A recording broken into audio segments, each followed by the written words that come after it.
یہ بہت اچھا ہوا کہ عائشہ کی شادی اماں کے مرنے کے بہت بعد ہوئی، ورنہ ایک بار پھر ان کے چہرے پر وہ کربناک حسرت آ جاتی جو جان پہچان کی ہر لڑکی کی شادی پر نظر آنے لگتی۔ مونا کے ساتھ کی سب بیاہی جا رہی ہیں، وقت نکلتا جا رہا ہے، وہ ہر شادی کارڈ دیکھ کر باجی سے کہتی۔ عائشہ کی شادی پر پوری 5 راتیں چراغاں ہوتا رہا۔ شروع نومبر کی خنک شاموں میں رنگین قمقمے جلتے بجھتے اور لان میں نصب فوارے کا پارے ایسا پانی چھتری کی صورت روشنیوں کے ساتوں رنگ منعکس کرتا رہا۔ چلو ایک بورجوائی شادی تو تم نے دیکھی، افروز نے حد نظر تک سڑک کے دو رویہ پارک کی ہوئی گاڑیاں دیکھ کر کہا۔ تم بور باتیں مت کرو، خوبصورت چیزیں دیکھ کر خوش ہونا سیکھو۔ ہر سمت پھیلی چمک دمک، رونق اور ہنگامہ، خوشبوئیں اور گیت یوں ہی حواس معطل کر رہے تھے۔ وہ خوبصورت لڑکی کہیں ایک کمرے میں سہیلیوں میں گھری بیٹھی بارات کا انتظار کر رہی تھی، جس کی خاطر یہ سب رت جگہ تھا۔ مغلئی شامیانوں میں بڑے بڑے فانوس جگر جگر کرتے تھے اور پاؤں میں قرمزی اور فیروزی رنگ کے شوخ پھولدار قالین جیسے ہر ایک کے قدم لینے کو تیار تھے۔ خواتین اور چھوٹی چھوٹی لڑکیاں گجرے، ہار اور پھولوں کی پتیاں لیے بارات کی منتظر کھڑی تھیں۔ عائشہ کی آپا بنارسی ساڑی اور کندن کے زیور میں سب سے الگ نظر آ رہی تھی۔ آج انہوں نے اپنے لمبے سیاہ بالوں کا اونچا سا جوڑا بنایا تھا جس میں گجرا مہک رہا تھا۔ ان کی ساری محنت سفل ہوئی تھی۔ عائشہ بالآخر ہائی سوسائٹی کی شاندار خوبصورت بہو بن کے جا رہی تھی۔ ان کے شوہر قدوائی صاحب نیوی بلیو 3 پیس سوٹ اور انگلیوں میں ہولڈر لگی سگریٹ، چہرے پر مغرور سی مسکراہٹ، بہت مصروف نظر آ رہے تھے۔ عائشہ پیلے جوڑے اور سرخ سبز چوڑیوں کے ساتھ اپٹن کی خوشبو میں ڈوبی سچے موتی کی طرح دمک رہی تھی۔ اس کی خوبصورت جلد کے اندر آج واقعی روشنیاں بھری تھیں۔ لمبے سنہری بال پوری کمر پر نیچے تک لہرا رہے تھے۔ بہت سی لڑکیاں بالیاں اس کے گرد گھیرا ڈالے بیٹھی تھیں۔ دور سے ڈرم کی دھمک کے ساتھ پیتل کے بڑے جہازی باجے کی بھاری مختصر او ہاں آواز آئی۔ ایک دم دھاڑ سے دروازہ کھلا۔ قدوائی صاحب سخت طیش میں تھے۔ عائشہ ایک دم جنگلی اور غیر مہذب لوگ ہیں، واقعی انکلچرڈ۔ اس علاقے میں باجا لائے ہیں، باجا، سچ مچ کا، بینڈ نہیں باجا، انہوں نے لفظ پیستے ہوئے کہا۔ ہاں مجھے معلوم ہے، وہ حسیب کی امی نے بتایا تھا کہ وہ سونی کا باجا لائیں گی بارات میں، تو کیا حرج ہے جمیل بھائی، یہ تو یہاں کا کلچر ہے نا، اب تو ہمارا بھی۔ اوہ، وہ غصے میں پھنکارتے ہوئے چلے گئے۔ حسیب شیروانی طرح دار کلے اور گولڈن خصے میں تھا، مگر اس سے پہلے ایک پورا جلوس خادماؤں کا، شوخ رنگ لاچوں اور لمبے کرتوں، گوٹا کناری جڑے، سروں پر مٹھائی کے ٹوکرے اور سوٹ کیس لیے داخل ہوا۔ آپا بیچاری ایک دم چکرا گئیں۔ حسیب کی امی کے چہرے پر خود پسندی اور نخوت تھی جس نے ان کا سانولا رنگ اور بھی گہرا کر دیا تھا۔ فاخرہ حسیب کی اکلوتی بہن چمکدار سرخ سبز لہنگے اور چھوٹے سے جمپر کے ساتھ کرن لگا چنا ہوا گولڈن دوپٹہ لہراتی آ رہی تھی۔ اس نے حیرت سے دیکھا، ریشم گوٹے ٹھپے اور سونے سے لدی پھندی عورتوں کی پوری کھیپ کی کھیپ ختم ہونے میں نہیں آ رہی تھی۔ حسیب کی امی کا سامنے کا ایک دانت سونے کا تھا جسے دیکھ کر اس پر شدید تھکن طاری ہو گئی۔ اسے احساس ہوا جیسے کچھ بہت غلط ہونے کو ہے۔ وہ اور افروز گھبرا کے عائشہ کے پاس جا گھسی۔ آ گئے تمہارے دولہا میاں، آج تو پہچانے نہیں جا رہے۔ فوراً ہی قدوائی صاحب 2 لوگوں کے ساتھ نکاح کے رجسٹر پر دستخط کرانے اور ایجاب و قبول کے لیے آ گئے۔ عائشہ نے ایک دم سر پر دوپٹہ اوڑھ کے کانوں پیچھے اڑس لیا۔ اس کے ہاتھ کانپ رہے تھے۔ وہ دلہن بنی اس دنیا کی مخلوق نظر نہ آ رہی تھی۔ شروع سے لے کر آج تک اس کی تمام شبیہیں اس کی آنکھوں میں گھوم گئیں۔ وہ سوتی ڈھیلے پاجامے، گلابی کرتے میں ملبوس، گول مٹول سرخ و سفید لڑکی۔ لو کتارا کھاؤ، وہ جو تاج محل اور قطب صاحب اور قلعہ معلیٰ کی سرزمین سے آئی تھی، وہ جس نے اتنی تیزی سے ایک گلیمر بھری دنیا میں قدم رکھا تھا اور اب ایک انجانی مسافت پر رواں ہونے کو تھی۔ جھومر اس کے خوبصورت نرم و نازک ماتھے پر دمک رہا تھا اور باہر حسیب شدید احساس برتری کے ساتھ اپنے ضعیف، بے حد مہذب اور کمزور سسر سے سلامی وصول کر رہا تھا۔ چلو اٹھو، تمت بالخیر، افروز نے بے پناہ ہجوم میں گھری رسموں کے نرغے میں بیٹھی عائشہ پر ایک اچٹتی نظر ڈالی اور جانے کے لیے باہر کی طرف مڑی۔ باہر پوری سڑک پر کمل روشن تھے اور راہداری کے دونوں جانب قمقموں کی زنجیر چلی جا رہی تھی۔ پوری سڑک پر سناٹا پھیلا تھا۔ ہوا بہت ٹھنڈی ہو چکی تھی۔ بہت شور ہنگامے کے بعد معمول کی خاموشی بھی سناٹا محسوس ہوتی ہے۔ چلو اب ٹھنڈ کرا دی عائشہ نے دنیا کو۔ کہو تیمور لنگ، اب تم اپنا تمت بالخیر کب کرو گی تاکہ دنیا آرام سے بیٹھے؟ اماں کی موت، عائشہ کی شادی، دو اہم واقعات کے بعد اب انتظار کرنے کو کچھ بھی نہ تھا۔ وقت ایک سپاٹ لکیر کی طرح سامنے پھیلا تھا، آسمان نے بھی خاموشی اوڑھ رکھی تھی۔ ایک روز وہ یونیورسٹی لائبریری جا رہی تھی کہ چلتے چلتے کسی سے ٹکرا گئی۔ اس نے نگاہ اٹھا کے دیکھا، ایک شناسا چہرہ اس کے روبرو تھا۔ شاہ جہان بے اختیار اس کے منہ سے نکلا۔ وہ چہرہ حیران ہوا، رک گیا۔ تم مجھے کیسے جانتی ہو؟ تمہیں کون نہیں جانتا؟ اس نے بغور اس کے سراپا کو دیکھا۔ اس کے سینے پر کوئی کھونچ نظر نہ آ رہی تھی۔ بعض اوقات کیسی معمولی چیزیں یادداشت سے چپک جاتی ہیں۔ وہ مسکرائے بغیر نہ رہ سکی۔ شاہ جہان میں تو اس وقت سے تمہیں جانتی ہوں جب تم لڑکوں کے لیے چوڑیوں کا تحفہ لے کر آئی تھی کراچی سے۔ شاہ جہان میں تو اس وقت سے تمہیں جانتی ہوں جب تم لڑکوں کے لیے چوڑیوں کا تحفہ لے کر آئی تھیں کراچی سے۔ او ہاں، آؤ ادھر بیٹھتے ہیں لان میں۔ وہ ایک بینچ کی طرف بڑھی۔ تمہیں معلوم ہے میں نے سندھ کے جتوئی خاندان میں شادی کر لی ہے۔ آصف میرے ساتھ تھا یونیورسٹی میں۔ ہم دونوں کا ایک ہی خواب تھا، جمہوریت، تمام صوبوں کے مساوی حقوق اور خود مختاری، زیادہ سے زیادہ آٹونومی۔ تم پنجاب کے لوگ بڑے اطمینان سے پڑے سوتے ہو، ہمارا میڈیا بکا ہوا ہے، پابند سلاسل کہو۔ ایک عامر کے بعد دوسرا عامر دھڑلے سے آ رہا ہے۔ مشرقی پاکستان میں کیا ہو رہا ہے تمہیں تو تب خبر ہوگی جب یہ جوالا مکھی پھوٹ پڑے گا اور سب کچھ فنا ہو جائے گا۔ تمہارا ٹی وی، خوبصورت بنگلہ، عورتوں سے امی بھاشو سیکھتا رہے گا، اس کے پیچھے پھنکارتی نفرت نہیں دیکھے گا۔ تمہارے دارالحکومت میں سر شام سفارتی دعوتوں میں جادو جگاتی بنگالی ساڑیاں اور پھولوں مہکتے سیاہ جوڑے اور کاجل بھری آنکھیں ہی حقیقت نہیں۔ بنگال کا جادو صرف پوٹھوہار میں سر چڑھ کے بول رہا ہے۔ اصل بنگال میں بھوک اور ننگ ہے، مغربی پاکستان کے خلاف شدید نفرت، خصوصاً فوج جو غاصب کا روپ دھارے وہاں دندناتی پھر رہی ہے اور جسے فتنہ کچلنے کا حکم جاری کر دیا گیا ہے۔ ملک کے دونوں بازو خود تضادی کی کیفیت میں مبتلا ہیں۔ یہ دوسروں والا ایک ایب نارمل بچہ ہے، اس کو سرجری کی ضرورت ہے یا پھر انتہائی نگہداشت کی جو ممکن نظر آئی۔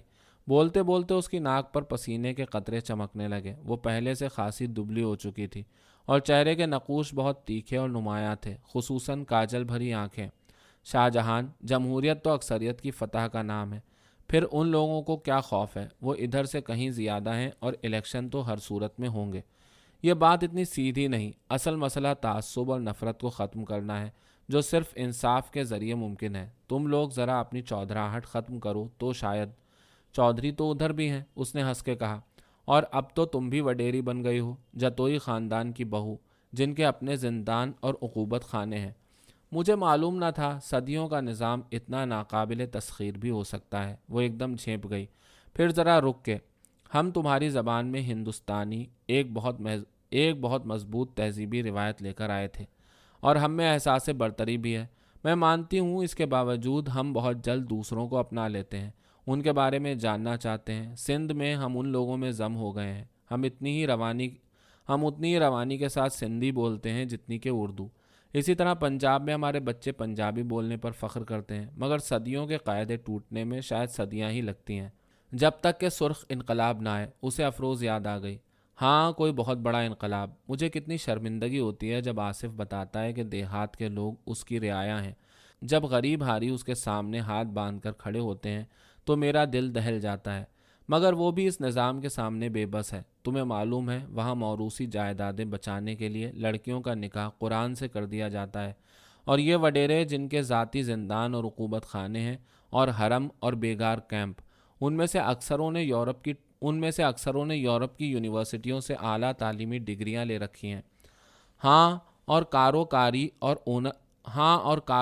اور آنر کلنگ، یہ سب کچھ۔ شاہ جہان، میں تو سمجھتی ہوں کچھ بھی نہیں ہو سکتا۔ ہم کچھ بھی نہیں کر سکتے۔ ہم اس ظلم اور ناانصافی کو نہیں روک سکتے۔ یہ اسی طرح چلتا رہے گا ہمیشہ، صرف صورتیں بدلتی جائیں گی۔ نہیں، ایسا نہیں ہے۔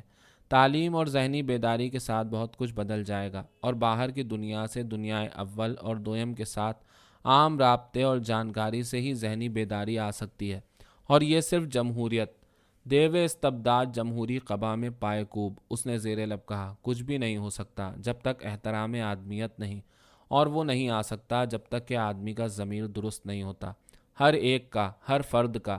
تمہارا کوئی سیاسی نظام، کوئی پینل کوڈ انسان کو انسان کی اور خاص طور پر مرد کو عورت کی عزت کرنا نہیں سکھا سکتا۔ یہ جو اخلاقی حیثیت ہے نا، اوپر سے نہیں اندر سے اٹھتی ہے۔